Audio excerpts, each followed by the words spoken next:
안녕하세요, 리스펙입니다. 이번 영상은 다시 묻는다. 정말 장기 투자 자신 있는가에 대한 내용으로 말씀드리겠습니다. 제목에서 보시는 것처럼 다시 묻는 내용입니다. 정말 장기 투자가 자신 있냐는 내용인데요. 사실 저는 올해 3월에 장기 투자 자신 있는가라는 내용으로 제 블로그에 글을 쓴 적이 있습니다. 그 해당 글은 바로 이 내용이고요. 3월 5일에 썼던 내용인데 이 내용을 간단하게 먼저 설명드리고 다시 묻는 장기 투자에 대한 자신감을 확인하는 글로 넘어가겠습니다. 우리는 누구나 처음 목표를 세울 때는 엄청난 의지와 열정이 넘치죠. 특히 주변 환경마저 자신의 의도대로 움직여준다면 그 기세는 하늘을 찌릅니다. 역시 장기 투자였어. 그동안 투자가 안 된 거는 방법을 잘 몰랐었던 거네. 야, 이제부턴 무조건 10년 장기 투자다. 오케이? 팬데믹 이후 모든 자산이 바닥을 찍고 V자 반등하면서 폭등할 때, 그 상승장이 지속될 때 많은 투자자들이 이 말을 했습니다. 여러분들도 기억하실 거예요. 그렇습니다. 2020년엔 모두가 워렌 버핏과 존 리마인드, 거기에 캐시우드 선구안이었습니다. 엄청난 사람들을 모아놓으면 나오는 투자자가 한 명 한 명이었어요.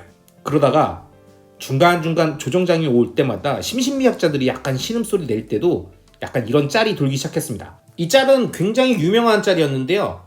장기 투자를 다짐하는 사람들에게 실제 사람들이 생각하는 장기 투자는 이런 식으로 자전거를 타고 평온하게 평지를 살짝 오르막이죠. 이 정도를 그냥 무난하게 가는 거지만 실제 호들러의 삶은 이런 엄청난 협곡과 절벽과 물 웅덩이와 바다와 이런 것들이 넘쳐난다는 얘기입니다.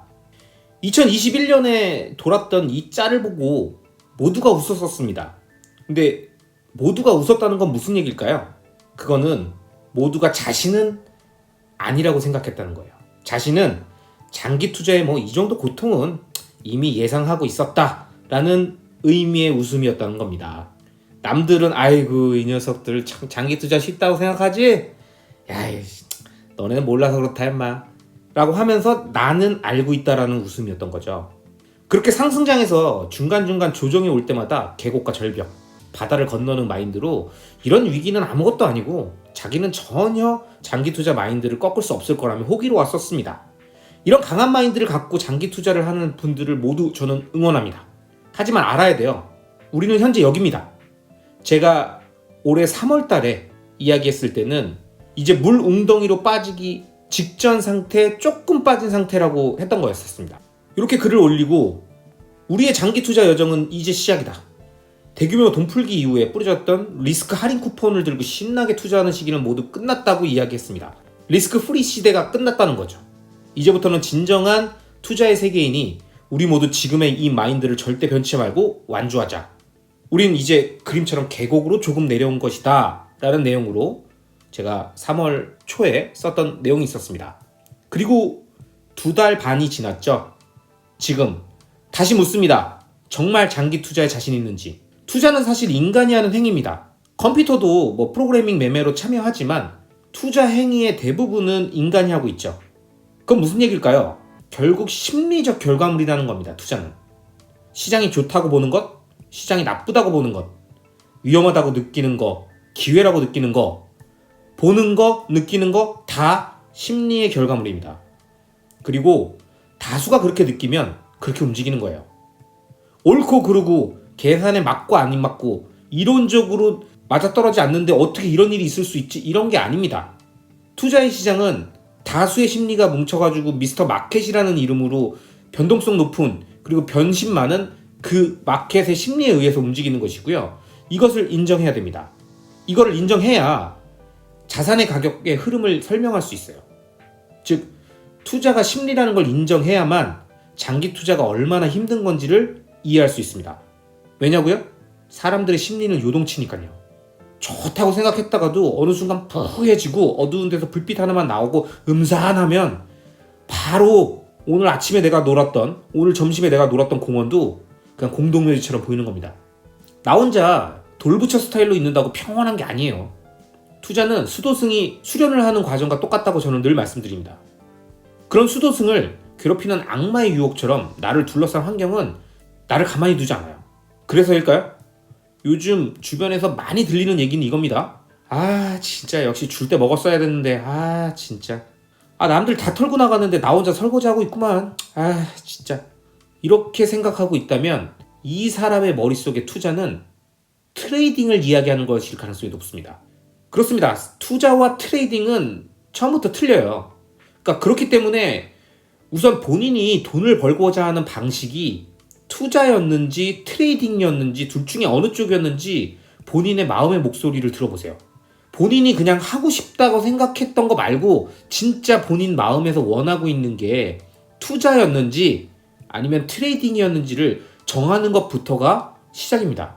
그리고 만약 투자라면 시세 차익형 투자를 원한 것인지 월 현금 흐름 투자를 원한 것인지 이 두 개를 같이 한다면 비율을 어떻게 가져가고 싶었던 건지에 대해서 개념을 이해하고 그 개념대로 내 포트폴리오에 반영되어 있는지 생각을 해보자는 겁니다.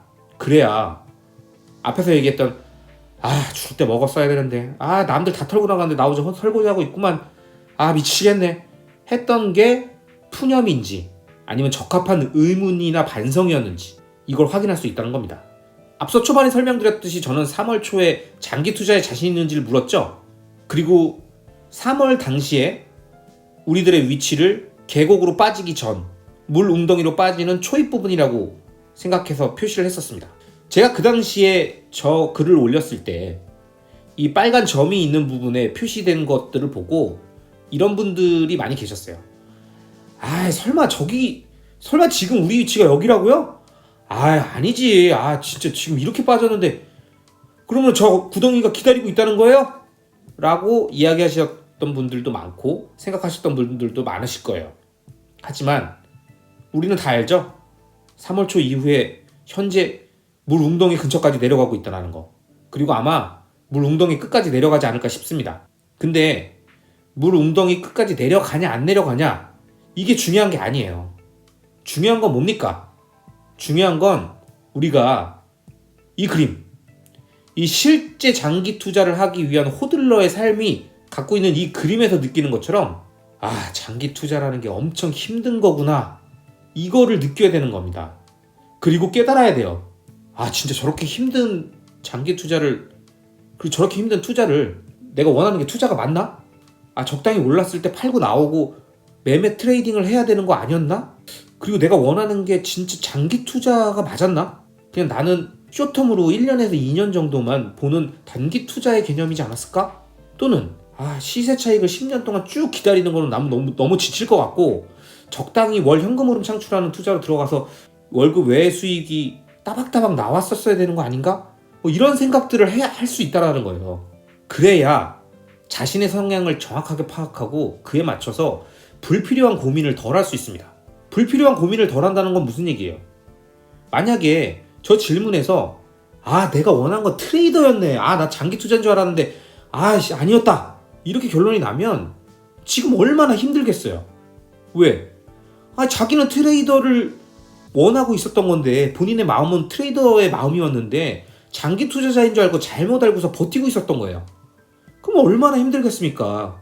그 시점에 팔고 나왔었어야 되는데. 반대로 얘기해보면 장기 투자자라고 결론이 났잖아요? 그럼 지금 힘들면 안 돼요. 왜?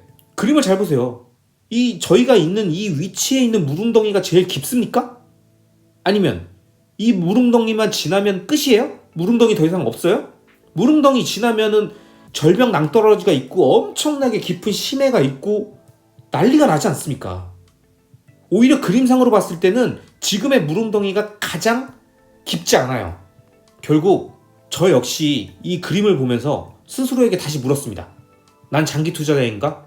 네. 트레이더인가요? 아닙니다. 장기 투자에 정말 자신 있어요?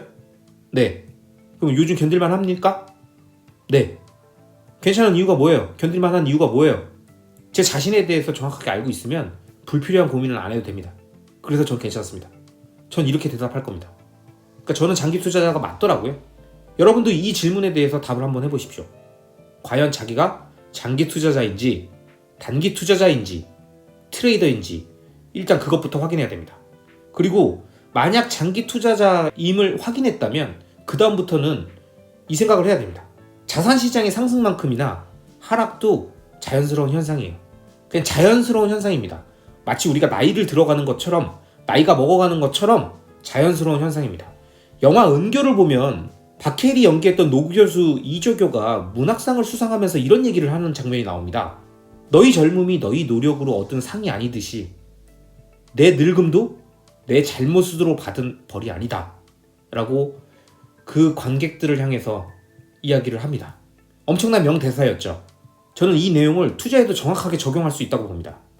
우리가 만약 트레이딩이 아닌 장기 투자를 올타임으로 하고 있는 상태라면 가격의 오르내림의 현상, 이건 자연현상을 막으려고 할 필요도 없고 못 막았다고 자책할 필요도 없다는 얘기입니다. 즉, 상승장의 수익이 나의 노력으로 얻은 상이 아니듯이 하락장의 손실 역시 내 잘못으로 받는 벌이 아닙니다. 다시 한번 말씀드립니다. 상승장의 수익이 나의 노력으로 얻었던 상이 아니듯이 지금의 하락장의 손실 역시 내 잘못으로 받는 벌이 아닙니다. 젊은 사람들이 젊은 이유가 그들의 노력으로 얻은 상이 아니고 늙은 사람이 늙은 것이 그들의 잘못 때문에 받는 벌이 아니듯이 투자도 똑같다는 얘기입니다. 그런데 다행히 나이가 들어가는 과정과 달리 투자라는 거는 사이클이 반복되죠. 한 번 나이 들고 한 번 수익으로 끝나서 하락장으로 들어가면 끝이 아니라 투자는 상승과 하락, 상승과 하락이 반복되는 구조입니다. 그렇기 때문에 전 이렇게 말씀드리고 싶습니다. 장기 투자자들이여, 자책하지 마라. 당신의 잘못으로 받고 있는 벌이 아니다. 지금 힘든 것은 장기 투자자들의 마인드 잘못이 아니고 장기 투자자들이 적절한 시점에 팔고 나왔어야 되는데 그냥 너무 세상을 낙관했기 때문이 아니고 모든 것들은 본인의 잘못된 판단으로 인한 벌을 받고 있는 것이 아닙니다. 그냥 자연스러운 현상처럼, 자연현상처럼 상승과 하락이 반복되는 투자의 세계에서 상승 사이클이 지나고 하락 사이클로 넘어가고 있는 것 뿐입니다. 그리고 이 긴 겨울이 지나면 다시 우리의 노력과 상관없이 우리가 상을 받듯 상승장이 다시 올 것입니다. 그러니 지금 이 시간을 자책하고 스스로를 자괴하면서 두려움과 위축된 시간으로 가져가지 마시고 생산적인 활동들을 하고 본인의 마인드를 깨우치고 부족했던 지식들을 채우는 체험의 시간으로 가져가 주시기 바랍니다. 그렇다면 자연현상에 의한 사이클 변화를 경험하게 될 겁니다. 이번 영상은 여기까지고요. 영상이 마음에 드셨다면 구독과 좋아요, 알람 설정 부탁드리겠습니다. 감사합니다.